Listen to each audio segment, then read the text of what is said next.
Hello, my name is Paula Simons. I'm the city columnist with the Edmonton Journal, and I'm here today in the Edmonton Journal's newsroom studios with my colleagues Jonny Wakefield. Hello. And Yuri Graney. Hi. Jonny and Yuri are members of our crime bureau, and together with our colleague Paige Parsons, we've prepared a series of stories and columns looking into the consequences of the Campbell Report.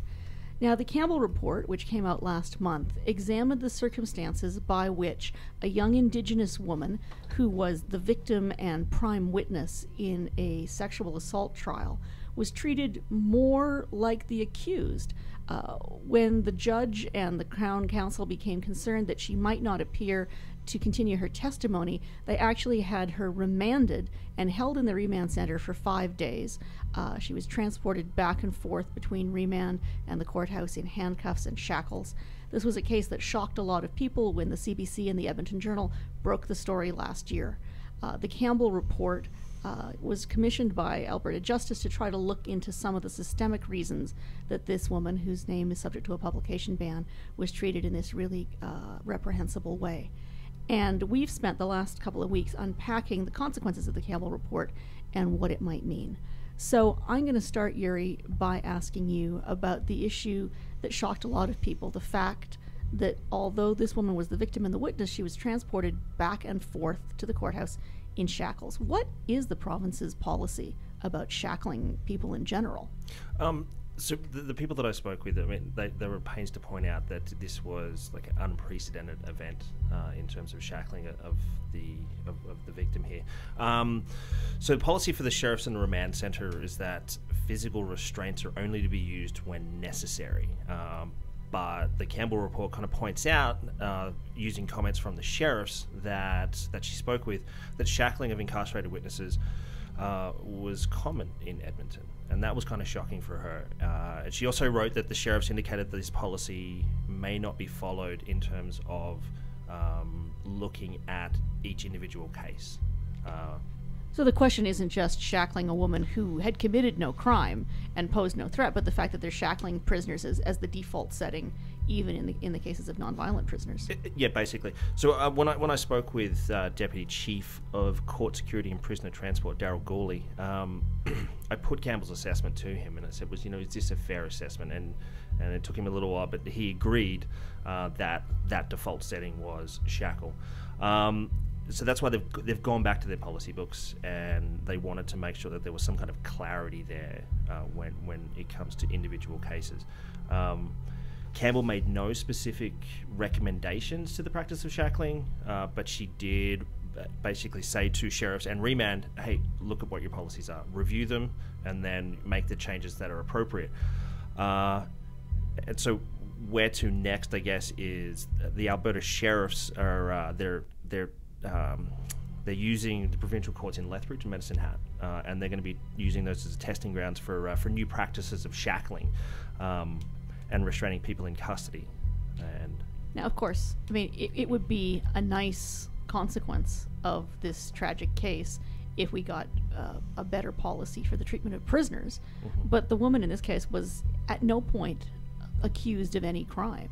So what did the sheriff say about the way she in particular was treated? And are they going to be looking into, I mean, should such a case ever happen again, the way they handle people who are being held, say, on a material witness warrant? Yeah, so there was never any policy about witnesses, and that was the breakdown in this case. And it forced them to go back and say, okay, well, what is our policy? And when I was talking to Gooley, he said that it now puts things into policy that witnesses not facing charges need to be respected and dignified. If they don't need restraints, then we will not be using them.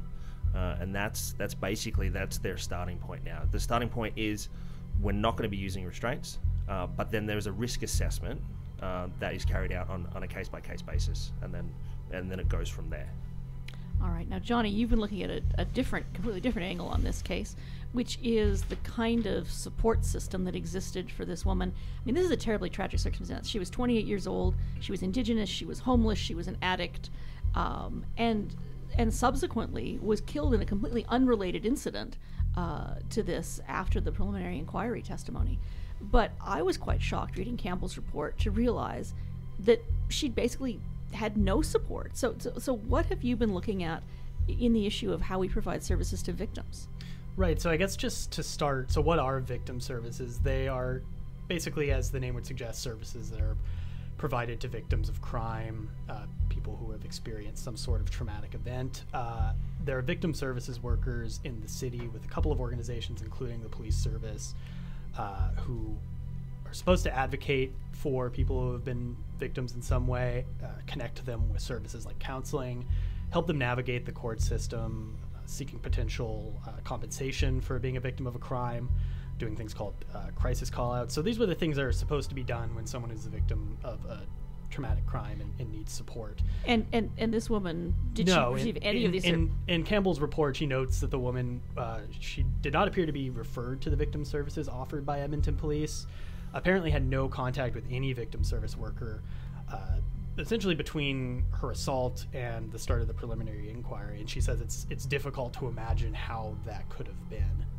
Well, and it's shocking, too, because you'd think that for their own self-interest, the police and the Crown would want a witness to feel supported so that that witness would arrive in court properly prepared to testify. I mean, that's the thing that I found really, really odd about the whole timeline of this case, is that, you know, from what we learned in the court proceedings, the victim here only even found out that she was being called to testify sort of by accident. And so what did Campbell recommend for how we could improve victim services so that victims actually get the support they need? So she had 5 recommendations. Really, 2 of them are not particularly controversial. The province has said that it is going to create specialized court workers to help vulnerable witnesses navigate this system, and basically, a lot of those people should be Indigenous, so they have those cultural competencies. Those are recommendations that the province was like, all right, we're working on that, we're going to implement those things. The other 2 they're still studying, which would really change kind of fundamentally how victim services work, at least based on what people I have talked to about this have said. One is they would basically create a victim services system that is arm's length from the police. So as it stands, most of the victim services workers in Edmonton are volunteers with the police service. There's a victim services unit. And the RCMP have a similar system as well. And then the Bissell Center has, I believe, 2 actual workers. They're paid employees who work specifically in with vulnerable communities. I mean, this is something that really astonished me, and I don't want to take anything away from the volunteers who've been doing, near as I can tell, terrific work. But why on earth would we have a system like this that's so important to the integrity of the court system and staff it with volunteers who aren't paid? It just seems to me it's like a model from the 1950s, not from 2018. I've done some writing about this. There were some concerns. Police wanted to move these services out of their neighborhood police stations and into a single police station in kind of northwest Edmonton. And this made a lot of victim services workers unhappy. They actually, one went to the police commission and said, this is going to cause these volunteers who you're not paying, who now have to commute all this distance and like volunteering in their neighborhoods, they're going to step away. You're going to lose a lot of experienced people. So and has that happened? Well, when Campbell wrote her report, there were apparently 112 victim services volunteers. And now when I asked the police service about this, there are apparently 66. So that would suggest, yes, about a 40% drop-off. Yeah, whether or not that was actually a factor in this case is a whole other thing. I mean, it's a system that is clearly going through pretty big changes as it stands. But what the province wants to do is to take this out of the hands of the police service, because marginalized groups, in some cases don't feel comfortable going to the police. They don't feel safe. They think they'll be re-victimized. So if they had basically a system like in Manitoba and some of the Atlantic provinces, is that these services are under the Justice Ministry, essentially. So they're not police. And Campbell recommends as well that these be full-time workers. So that is something that would come with a pretty significant price tag if we're creating a whole new class of employees that you have to pay to do these services, which largely, since 1979, actually, when the Victim Services Unit was created with the Edmonton Police, has been something that's been done by volunteers. Well, and as I will discuss in my column that's part of this package of stories too, there's actually a significant surplus in the province's Victim Services Fund, money that they have been don't want to say hoarding. Hoarding is a judgmental word, but let's just say that they have been holding in reserve.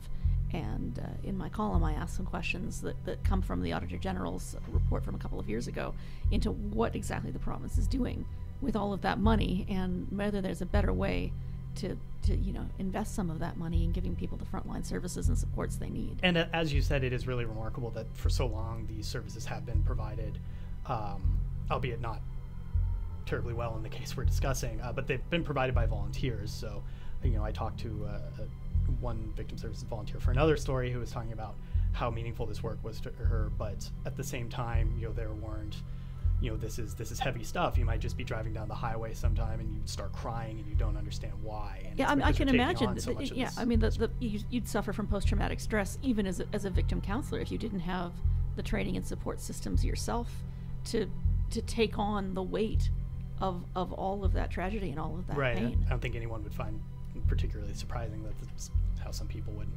react to all that. Well, it's I think really telling that this report, which was started off looking at a very particular case, the actions of one Crown prosecutor, one judge, the consequences for one victim, has ended up opening a really important discussion about everything from the way people sit or stand in a courtroom to testify, to the way that they're transported back and forth, to the way that they're counseled between the time of the incident and the time of the trial. So I want to thank you both for joining us. I want to apologize for Paige Parsons, who was going to be here but is in court covering yet another case. And I want to thank Sean Butts, our videographer, who has filmed this for us. This is kind of an experiment. So we'll be very interested to know what you think about the package of stories, what you think about this video format. Please get in touch and let us know. We'd love to hear your comments. So thank you, Jonny, and thank you, Juris, and thank you all for watching and listening. Thank you. Thanks.